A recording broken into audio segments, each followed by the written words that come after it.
મિત્રો આપણે ત્રણ સંખ્યાત્મક ગુણધર્મો ચેપ્ટર નંબર 2 દ્રાવણોમાં ભણી ચૂક્યા છીએ.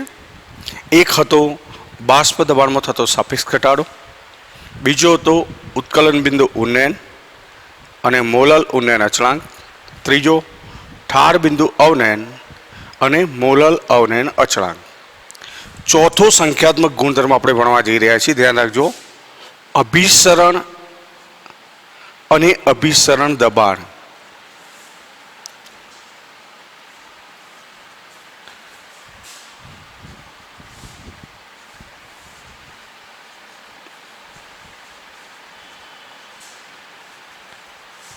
બરાબર છે. આ છેલ્લો સંખ્યાત્મક ગુણધર્મ આપણે ભણી લઈએ એટલે આપણું ચેપ્ટર પૂરું થઈ જશે. બરાબર, પછી એના એક્ઝામ્પલ આપણે જોઈશું. અભિસરણ માટે મિત્રો બીજો શબ્દ છે, હું લખી દઉં છું આ સાઈડમાં, પરાસરણ. ધ્યાન રાખજો. અને પરાસરણ દાબ અથવા પરાસરણ દબાણ.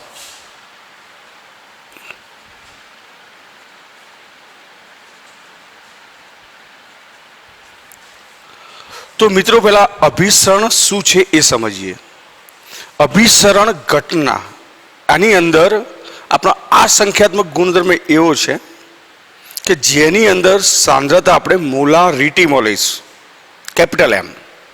અત્યાર સુધી ઉત્કલન બિંદુ ઉન્નયનમાં આપણે સૂત્ર મેળવ્યું હતું, તમને ખબર છે, ડેલ્ટા ટી બી ચલે છે સ્મોલ એમ. ત્યાં મોલાલિટી હતું, અહીંયા મોલારિટી આવશે. બરાબર છે. આની પેલી વ્યાખ્યા સમજીએ. ધ્યાન રાખજો, હું વ્યાખ્યા લખું છું આની. એ વ્યાખ્યા પહેલા બરાબર સમજીએ, પછી આગળ વધીએ. કે જુદી જુદી સાંદ્રતા ધરાવતા જુદી જુદી સાંદ્રતા ધરાવતા દ્રાવણો વચ્ચે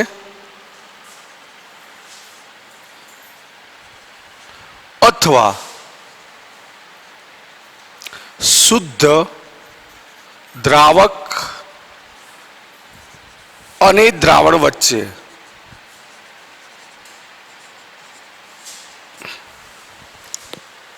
અર્ધપારગમ્ય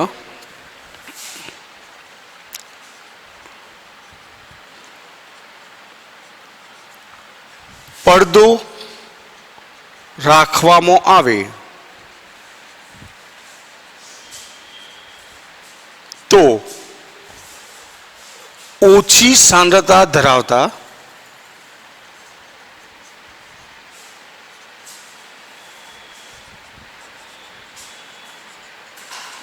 દ્રાવણથી વધુ સાંદ્રતા ધરાવતા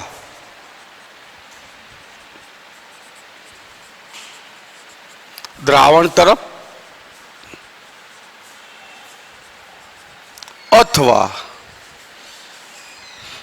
શુદ્ધ દ્રાવકથી દ્રાવણ તરફ દ્રાવકનો સ્વયંભૂ પ્રવાહ,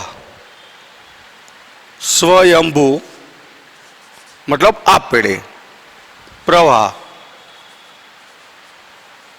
શરૂ થાય છે અથવા વહે છે. બરાબર છે.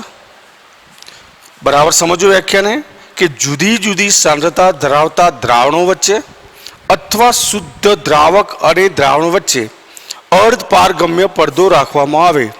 બરાબર છે. તો ઓછી સાંદ્રતા ધરાવતા દ્રાવણથી વધુ સાંદ્રતા ધરાવતા દ્રાવણ તરફ અથવા શુદ્ધ દ્રાવકથી દ્રાવણ તરફ દ્રાવકનો સ્વયંભૂ પ્રવાહ વહે છે, અથવા આમ લખું એટલે લખી શકીએ, શરૂ થાય છે. આ ઘટનાને અભિસરણ કહે છે.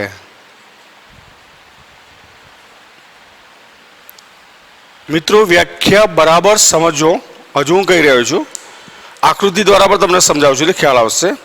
એક શરત છે આપણી, જુદી જુદી સાંદ્રતા ધરાવતા દ્રાવણો વચ્ચે અથવા શુદ્ધ દ્રાવક અને દ્રાવણ વચ્ચે શું રાખીએ છીએ મિત્રો? તો અર્ધપારગમ્ય પડદો. અર્ધપારગમ્ય પડદાનું કામ શું? તો એ ફક્ત ને ફક્ત દ્રાવકને જ પસાર થવા દેશે, દ્રાવ્યને નહીં. બરાબર છે?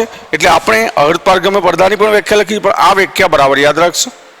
હવે આકૃતિ દ્વારા સમજાવશું, ધ્યાન રાખજો. કે માની લો કે બે બીકર આપણે આ રીતે લીધેલા છે, જોઈન્ટ કરીએ છીએ. પછી આ એક બીકર છે અને આ બીજું બીકર છે. બરાબર? બંનેનું જોડાણ આ રીતે છે. એક પાત્ર, બીજું પાત્ર, એકબીજાની અંદર પ્રવાહ વહી શકે. અહીંયા જે વચ્ચે રાખ્યો છે એ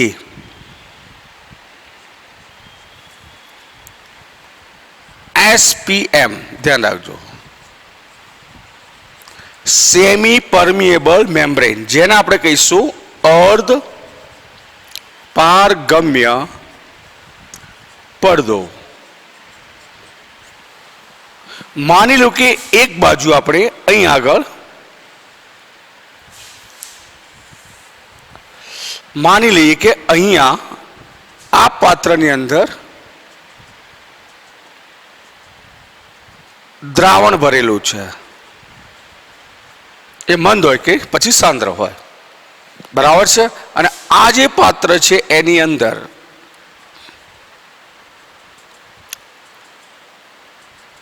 ફક્ત ને ફક્ત દ્રાવક ભરેલો છે. માની લો કે દ્રાવક તરીકે પાણી છે.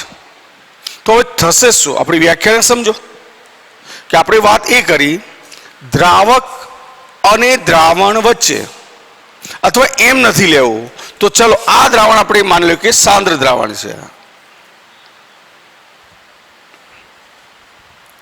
આ જે છે એ, અને આ દ્રાવણ છે માની લો કે મંદ દ્રાવણ છે.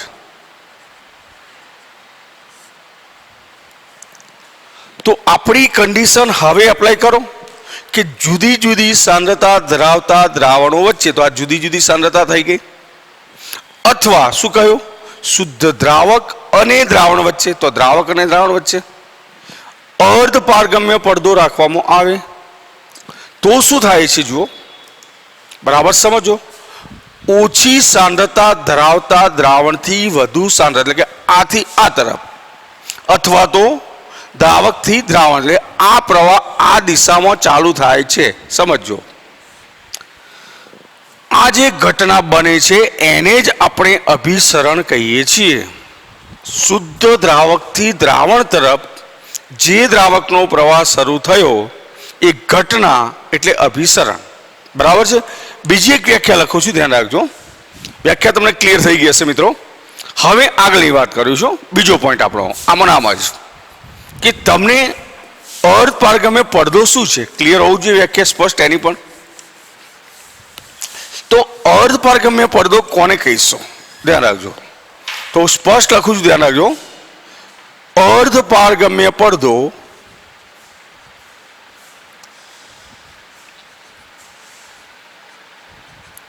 ફક્ત દ્રાવકને જ અથવા દ્રાવકના અણુઓને જ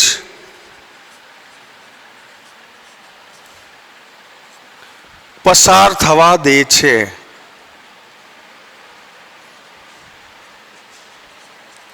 દ્રાવ્યના અણુઓને નહીં. દ્રાવ્યના અણુઓને અથવા તો મોટા અણુઓને પસાર થવા દેતો નથી.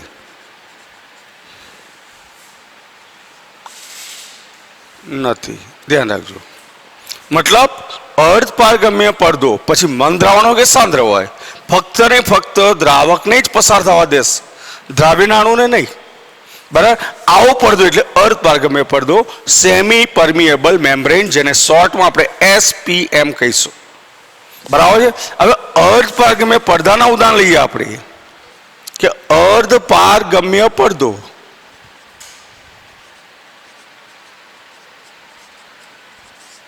ઉદાહરણ આપણે લઈએ તો ધ્યાન રાખજો કે કુદરતી અર્ધપારગમ્ય પડદા કયા? તો કુદરતી અર્ધપારગમ્ય પડદા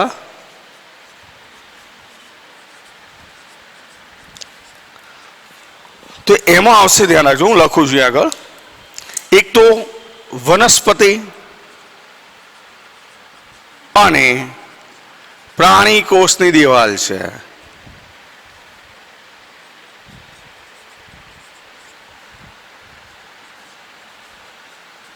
પછી પ્રાણીઓના મૂત્રાશયની કોથળી,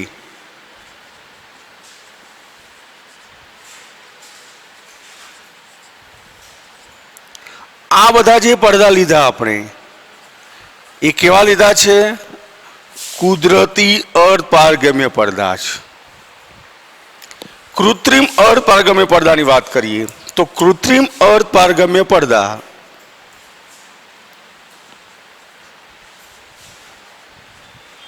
કૃત્રિમ અર્ધપારગમ્ય પડદાની આપણે જો વાત કરીએ,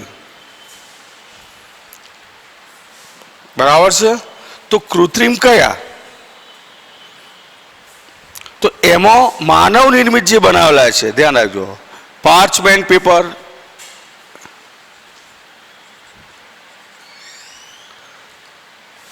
બરાબર છે, પછી બટર પેપર, સેલોફેન પડદા જે કહીએ છીએ આપણે, અને એક ઉત્તમ છે કોપર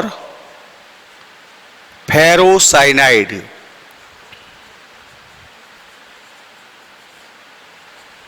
જેનું સૂત્ર છે Cu2FeCN6 છે. ધ્યાન રાખજો. બરાબર મિત્રો, નવા અભ્યાસક્રમનો ઉલ્લેખ નથી, પણ સ્પષ્ટ વાત કરું, ધ્યાન રાખજો કે આપણને નીટમાં અને ગુજકેટમાં પૂછાયેલો આ પ્રશ્ન છે કે ઉત્તમ અર્ધપારગમ્ય પડદો કયો? તો ખાસ યાદ રાખજો, કોપર ફેરોસાયનાઇડ. બરાબર છે. કોપર ફેરોસાયનાઇડનું આઈયુપીસી નામ પણ લખી નાખ્યું, ધ્યાન રાખજો કે Cu2FeCN6 નું આઈયુપીએસી નામ, કારણ કે આઈયુપીએસી નામ આપણે ચેપ્ટર નંબર 9 આવશે મિત્રો, તો એ પણ ખાસ નોંધી લેજો, કારણ કે એ વખતે આપણે કદાચ મગજમાં ના આવે તો અત્યારથી હું લખી દઉં છું. કોપર હેક્ઝા સાઇનો ફેરેટ અને ઓક્સિડેશન અવસ્થા એફીની આવશે +2, એટલે રોમન અંકમાં 2 લઈએ છીએ આપણે. તો આ બાબત ખાસ મગજમાં રાખવી. બરાબર છે. બીજું કે તમને એમ પૂછે કે ઉત્તમ અર્ધપારગમ્ય પડદો કયો? ઉત્તમ અર્ધપારગમ્ય પડદો, આવો પ્રશ્ન ઓબ્જેક્ટિવ પૂછ્યો તો આપણો જવાબ અહીંયા સામે જ છે, કોપર ફેરોસાયનાઇડ અથવા કોપર હેક્ઝાસાયનોફેરેટ, અને સૂત્ર તરીકે લખવું હોય તો Cu2FeCN6. તો આ વાત કરી આપણે અભિસરણની વ્યાખ્યા. અર્ધપારગમ્ય પડદો કોને કહીશું? અર્ધપારગમ્ય પડદા કયા કયા છે? કુદરતી કયા, કૃત્રિમ કયા? હવે જનરલી આપણે અભિસરણ ઘટનાઓ જીવનમાં ક્યાં અનુભવીએ છીએ મિત્રો? ધ્યાન રાખજો. તો અભિસરણ ઘટનાના ઉદાહરણો તમારે સમજવા પડે. ધ્યાન રાખજો કે અભિસરણ ઘટના રોજિંદા જીવનમાં અને કુદરતમાં બંને જગ્યાએ જોવા મળે છે. ધ્યાન રાખજો. બરાબર, તો એ પણ લખું છું, ધ્યાન રાખજો. તો અભિસરણ ઘટનાના ઉદાહરણ આપણે ભણીએ, ધ્યાન રાખજો. આકૃતિ એટલા માટે મિત્રો રાખું છું કે આપણે અલગ બીજો પ્રશ્ન ભણીશું, એમાં પણ આની જરૂર પડવાની છે. ધ્યાન રાખજો. બરાબર છે, એટલે આકૃતિ હું કાઢતો નથી, એ સમજીશું પછી. તો હવે તમારે પ્રશ્ન આવશે, અભિસરણ ઘટનાના ઉદાહરણ. 9 પોઈન્ટ આપણું આ છે, આમાં નામ જ અભિસરણ ઘટનાના ઉદાહરણ.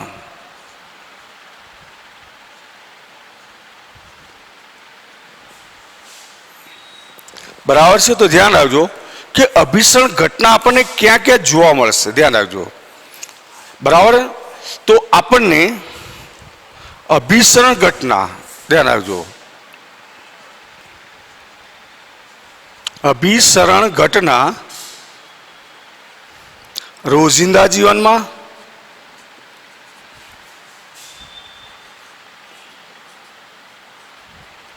અને કુદરતમાં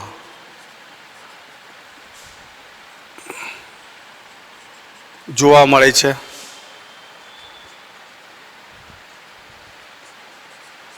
આના સાદા ઉદાહરણ તમે જાણો છો, ધ્યાન રાખજો.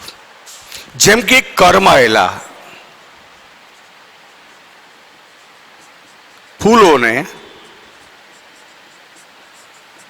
તાજા પાણીમાં રાખતા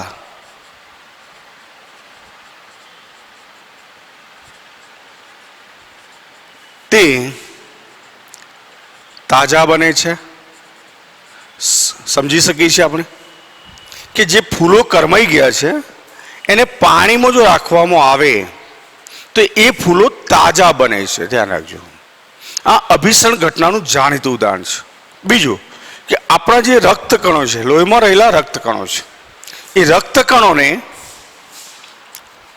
ક્ષારીય પાણીમાં જો રાખવામાં આવે, રક્તકણોને ક્ષારીય પાણીમાં રાખતા તે સંકોચાય છે.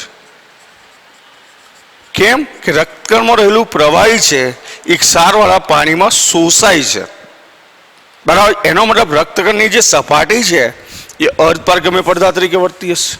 ફૂલોની જે છે સપાટી છે અર્ધપારગમ્ય પડદા તરીકે વર્તી હશે. ત્રીજું ઉદાહરણ આપણે લઈએ છીએ, ધ્યાન રાખજો. ત્રીજા ઉદાહરણની વાત કરીએ તો સૂકી દ્રાક્ષ છે. મિત્રો આપણા ઘરમાં હોય છે મોટા ભાગે કે સૂકી દ્રાક્ષને પાણીમાં રાખતા અથવા શુદ્ધ પાણીમાં રાખતા, શુદ્ધ પાણીમાં રાખતા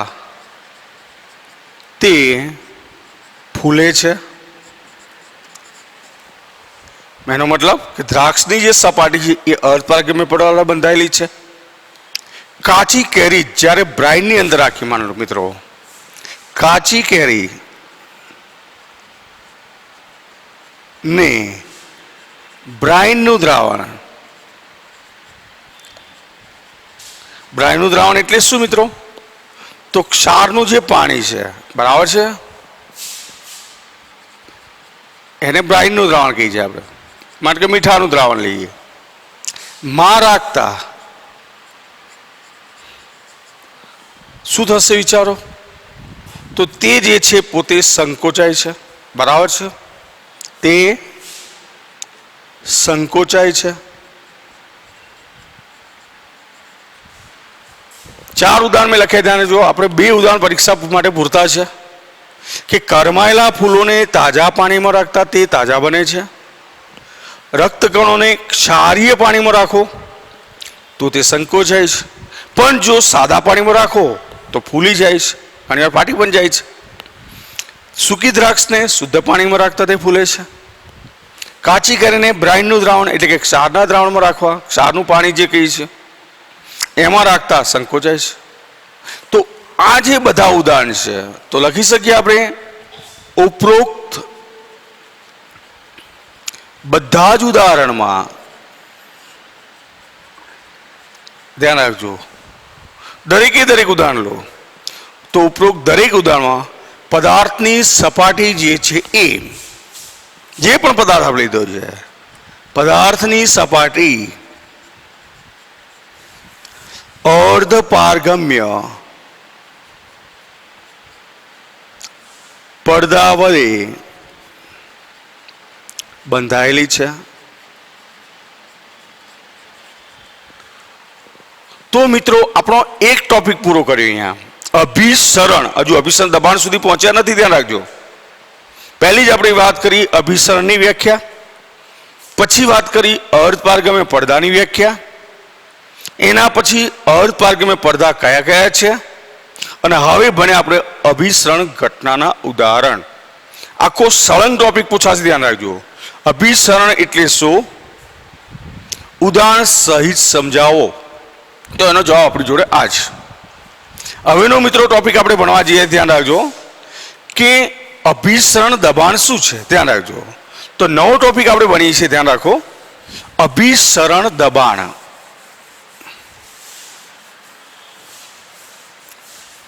બરાબર છે. હવેનો ટોપિક મિત્રો આપણો છે અભિસરણ દબાણ.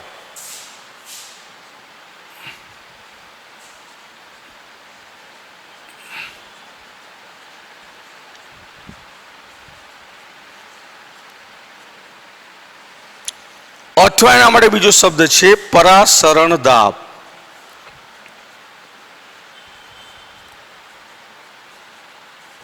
ધ્યાન રાખજો, અંગ્રેજી શબ્દ છે ઓસ્મોટિક પ્રેશર. બરાબર છે. હવે પેલા આકૃતિને બરાબર સમજો. આપણી શરત શું હતી મિત્રો? અભિસરણ માટે શું શરત હતી? દ્રાવક અને દ્રાવણ વચ્ચે અથવા જુદી જુદી સાંદ્રતા ધરાવતા દ્રાવણો વચ્ચે શું રાખ્યું? અર્ધપારગમ્ય પડતું. એટલે અભિસરણ ઘટના ચાલુ થઈ. ક્યાંથી ક્યાં તરફ? દ્રાવકથી દ્રાવણ તરફ. હવે આ અભિસરણ ઘટનાને મારે અટકાવવી છે. ધ્યાન રાખજો, સ્ટોપ કરવું છે. તો એ માટે મારે ચોક્કસ દબાણ લાગુ પાડવું પડશે. માની લો કે, સમજો બરાબર, કે આ પાત્રની અંદર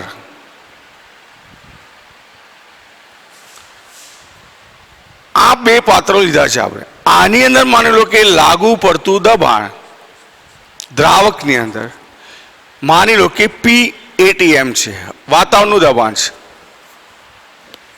આની અંદર પણ લાગુ પડતું દબાણ PATM જ છે. ધ્યાન રાખજો.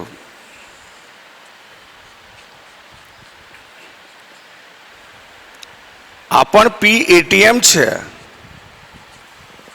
પણ હવે મારે આ અભિસરણ ઘટના અટકાવી છે.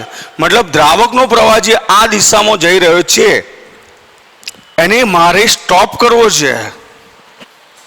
તો સીધી વાત છે કે અહીંયા આગળ મારે દબાણ લાગુ પડવું પડશે. અને એ વધારાનું દબાણ માની લો કે સિમ્બોલ આપ્યો છે પાઈ. તો પાઈ એ છે એ અભિસરણ દબાણ. મતલબ અભિસરણ દબાણ એ શું છે? તો દ્રાવણ પર લાગુ પાડવામાં આવતું દબાણ છે, નહીં કે દ્રાવક ઉપર. અથવા બે દ્રાવણો લીધા છે, સાંદ્ર દ્રાવણ અને મંદ દ્રાવણ. તો સાંદ્ર દ્રાવણ ઉપર લાગુ પાડવું પડે. બરાબર છે. એનું સ્પષ્ટ વર્ણન લખું છું, બરાબર સમજો. બરાબર કે આકૃતિમાં દર્શાવ્યા પ્રમાણે શું કર્યું છે આપણે? એક અર્ધપારગમ્ય પડદાની એક બાજુએ, ધ્યાન રાખજો, મેં જે વાત કરી એ સમજો. બરાબર કે આપણી પાસે પરિસ્થિતિ આ છે કે આ ઘટના હતી આપણી પાસે, અભિસરણ ઘટના આમ ચાલુ હતી, એને આપણે હવે અટકાવી દેવી છે. બરાબર છે, સ્ટોપ કરી દેવી છે મિત્રો. તો દ્રાવણ ઉપર વધારાનું દબાણ લાગુ પાડવું પડશે. બરાબર છે. તો આપણે લખી શકીએ આકૃતિમાં દર્શાવ્યા પ્રમાણે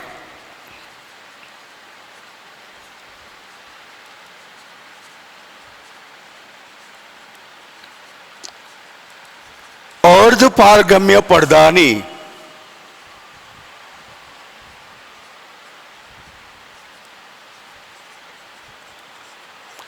એક બાજુએ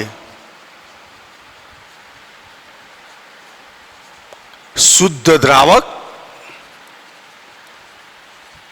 અને બીજી બાજુએ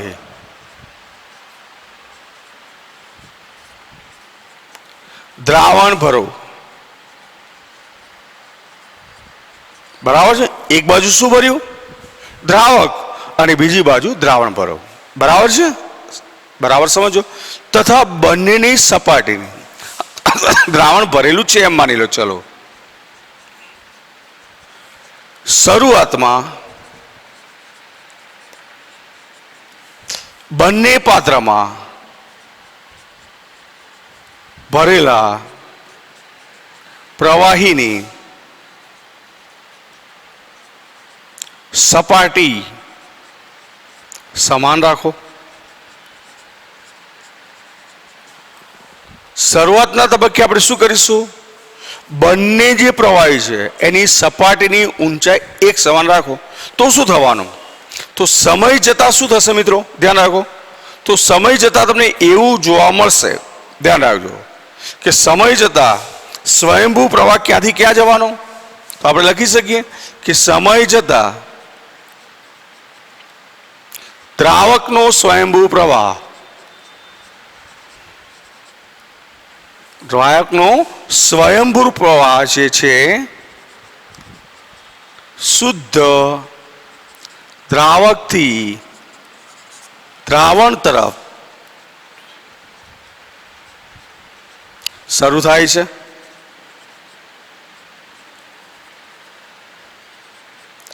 હવે સીધી વાત છે મિત્રો કે શુદ્ધ દ્રાવકથી દ્રાવણ તરફ જો આ પ્રવાહ શરૂ થતો હશે તો સીધી વાત છે કે આ સપાટી નીચી આવશે તો આ સીધી વાત ઊંચી જવાની, આ ઊંચી જશે અને આ નીચે આવશે. બરાબર છે. તેથી બંને પ્રવાહીની સપાટીની ઊંચાઈમાં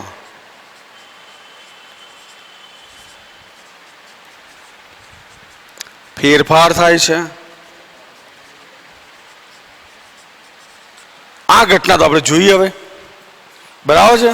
હવે આપણે સ્પષ્ટ વ્યાખ્યા સમજીએ છીએ. ધ્યાન જાઉં છું, હું વ્યાખ્યા લખું છું, ધ્યાન રાખજો. અભિસરણ દબાણની, બરાબર, એટલે આપણે લખી છે કે હવે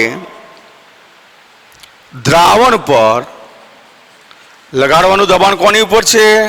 ધ્યાન રાખજો, દ્રાવણ પર વધારાનું જે ન્યૂનતમ દબાણ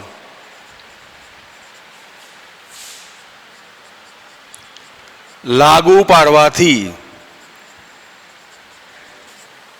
દ્રાવણ ઉપર વધારાનું જે ન્યૂનતમ દબાણ લાગુ પાડવાથી તેમાં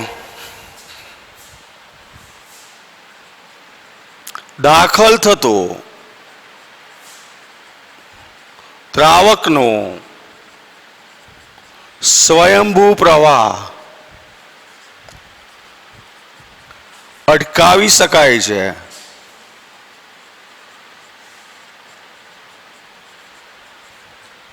તે દબાણને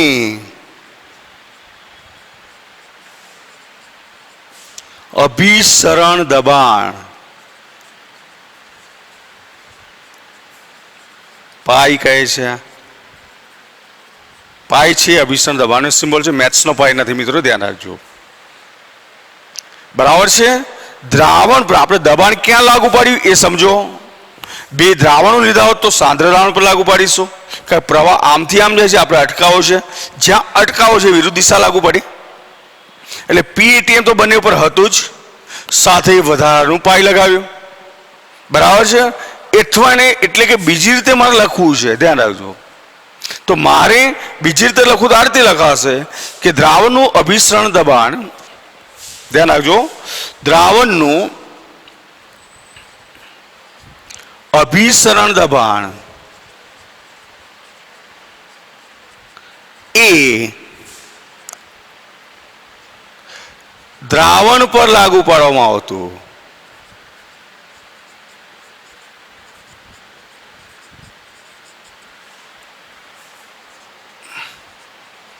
વધારાનું દબાણ છે.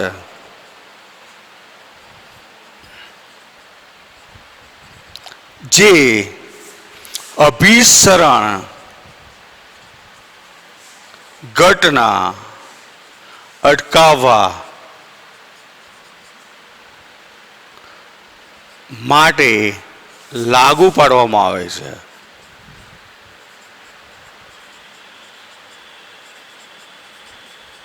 તો મિત્રો આ થઈ વાત અભિસરણ દબાણની વાત, જે આપણો મુખ્ય સંખ્યાત્મક ગુણધર્મ અને છેલ્લો ગુણધર્મ છે, ધ્યાન રાખજો. બરાબર છે. હવે આપણે અભિસરણ, જેમ દરેકમાં આપણે સૂત્ર મેળવ્યા છે, તો અભિસરણ દબાણમાં પણ આપણે સૂત્ર તો મેળવવું જ પડશે, ધ્યાન રાખજો. તો જ આપણે આણ્વીય દળ ગણવાની વાત આવશે. બરાબર છે. તો અભિસરણ દબાણનું સૂત્ર આપણે મેળવવું છે, ધ્યાન રાખજો. તો નવો ટોપિક હવે આપણે ભણીએ છીએ, અભિસરણ દબાણનું સૂત્ર. બરાબર.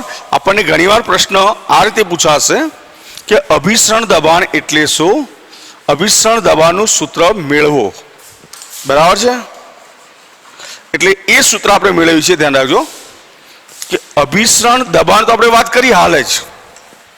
હવે એનો એક્ઝામ્પલ ગણવા પડશે આપણે. તો એક્ઝામ્પલ ગણવા માટે સૂત્રની ખાસ જરૂર પડશે મિત્રો. તો એ સૂત્ર આપણે સમજી લઈએ, પછી આગળની વાત કરીએ.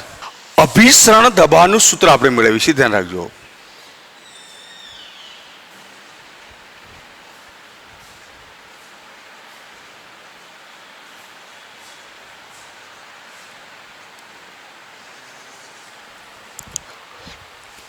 અભિસરણ દબાણ ધ્યાન રાખજો.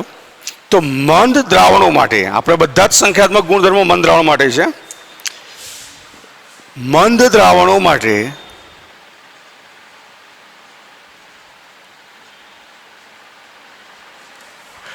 પ્રાયોગિક રીતે નક્કી થયું છે અથવા નક્કી કરવામાં આવેલ છે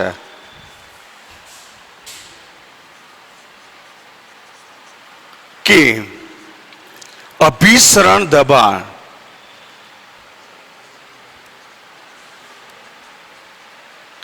એ દ્રાવણની મોલર સાંદ્રતા કૌંસમાં આપણે લખવું હોય તો મોલારિટી ના અથવા ને સમપ્રમાણમાં હોય છે.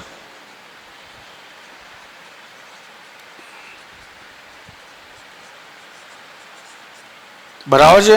પણ ધ્યાન રાખજો, દ્રાવણની મોલર સાંદ્રતા, પણ એ પાછું યાદ રાખજો આપેલ તાપમાને, પાછું આ ખાસ યાદ રાખજો, આપેલ તાપમાને, તાપમાન જે પરિસ્થિતિમાં આપીએ તાપમાન આપણે લેવાનું છે, ધ્યાન રાખજો. બરાબર. એટલે વ્યાખ્યા થોડો સુધારો કરું છું, ફરીથી ધ્યાન રાખજો કે અભિસરણ દબાણ એ આપેલ તાપમાને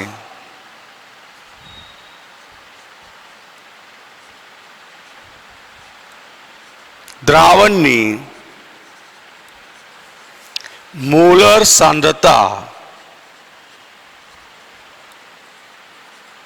બરાબર છે, કૌંસમાં મોલારિટી, લીટી નહીં, ધ્યાન રાખજો, મોલારિટી ને સમપ્રમાણમાં હોય છે.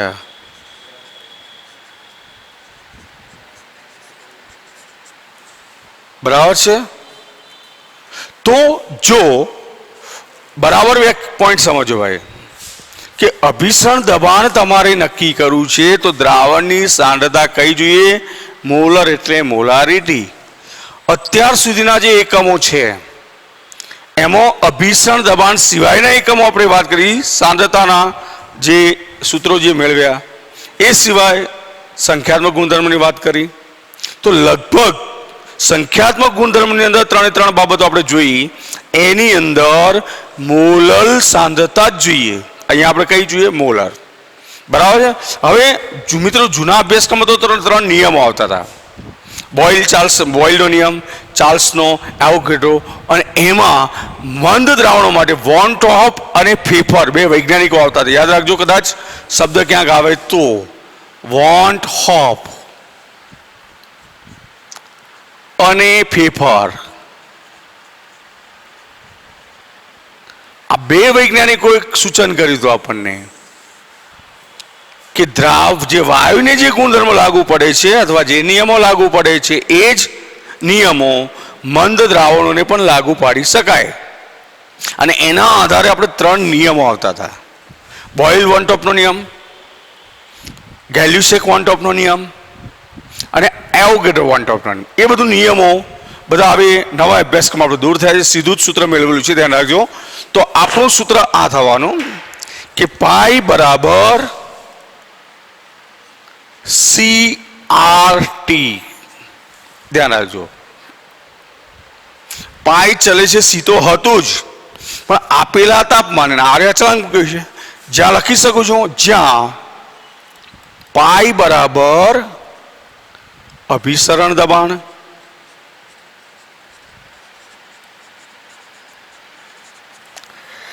ટી છે નિરપેક્ષ તાપમાન જે કેલ્વિનમાં હોય,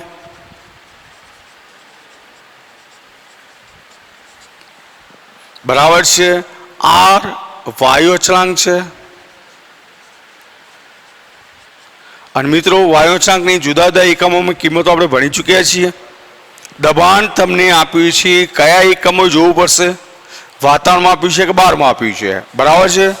અને સી છે દ્રાવણની સાંદ્રતા કયા એકમમાં, મોલારિટી એકમમાં. હવે મિત્રો ધ્યાન રાખજો, સી એટલે સાંદ્રતા, અને સાંદ્રતાનો એકમ મોલારિટીમાં શું લખાય, મોલ પ્રતિ લીટર.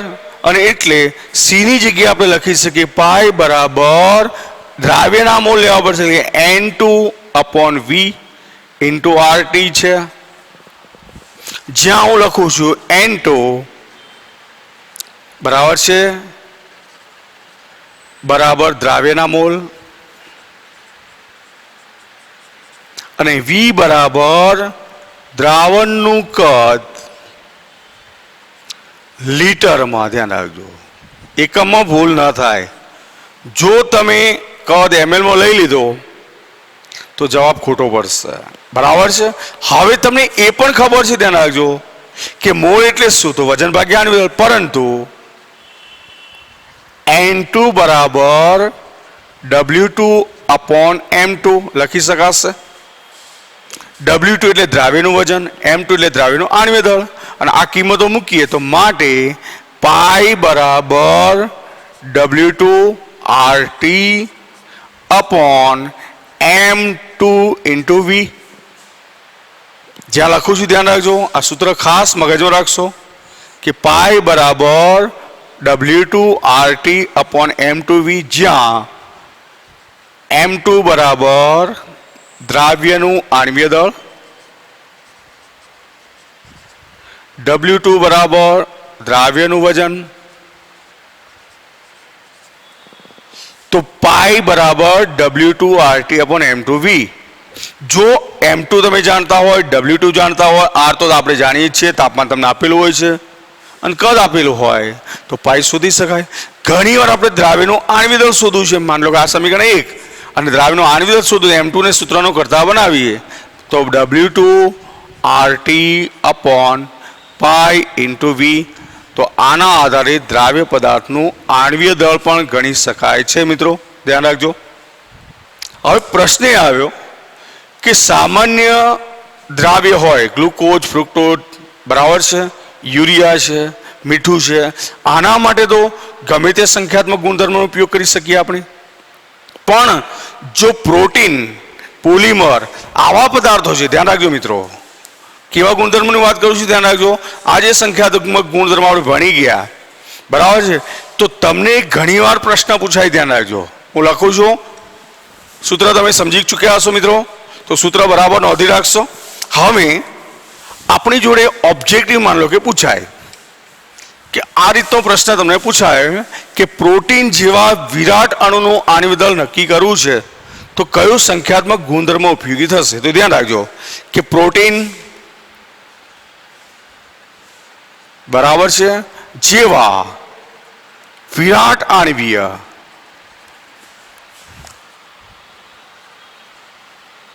પદાર્થોના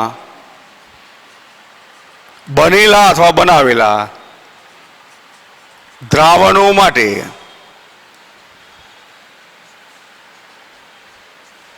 દ્રાવ્યનું આણ્વીય દળ નક્કી કરવા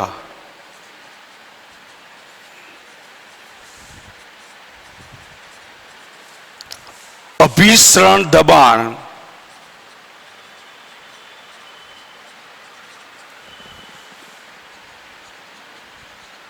માપન પદ્ધતિ વધુ ઉત્તમ અથવા વધુ યોગ્ય છે. એટલે આપણને માનો કે ઓબ્જેક્ટિવ પૂછ્યો કે પ્રોટીન બરાબર જેવા વિરાટ અણુઓ છે કે જેમના આણ્વીય દળ મિત્રો લાખોમાં આવે છે, 10 લાખ, 20 લાખ, 25 લાખ, 50 લાખ આવા આણ્વીય દળ આવતા હોય તો આવા સાદા સૂત્રો જે છે, ઉત્કલન બિંદુ ઉન્નયન, ઠાર બિંદુ અવનયન, બરાબર છે, બાષ્પ દબાણનો થતો સાપેક્ષ ઘટાડો, જે માપવા મુશ્કેલ છે. કેમ કે આવા દ્રાવણો માટે ઉત્કલન બિંદુનો વધારો તમે માપવા જાઓ તો સીધી વાત છે કે 10⁻³ કેલ્વિન મળે. હવે આ માપવો મુશ્કેલ છે, ઠાર બિંદુનો ઘટાડો માપવો મુશ્કેલ છે, બરાબર છે, આટલા કેલ્વિનનો ઘટાડો વધારો માપવો મુશ્કેલ છે. જ્યારે અભિસરણ દબાણ કારણ લખી શકીએ આપણે, કારણ કે અભિસરણ દબાણ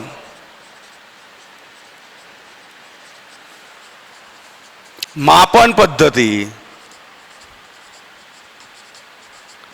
ઓરડાના તાપમાને કાર્ય કરતી પદ્ધતિ છે.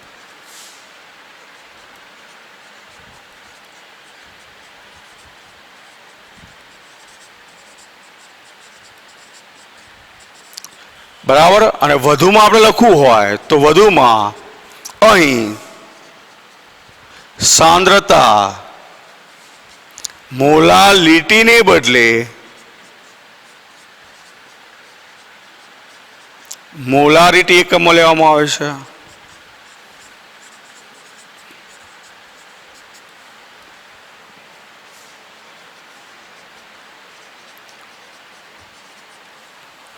બરાબર. અને જેથી માપનમાં વધુ સરળતા રહે છે.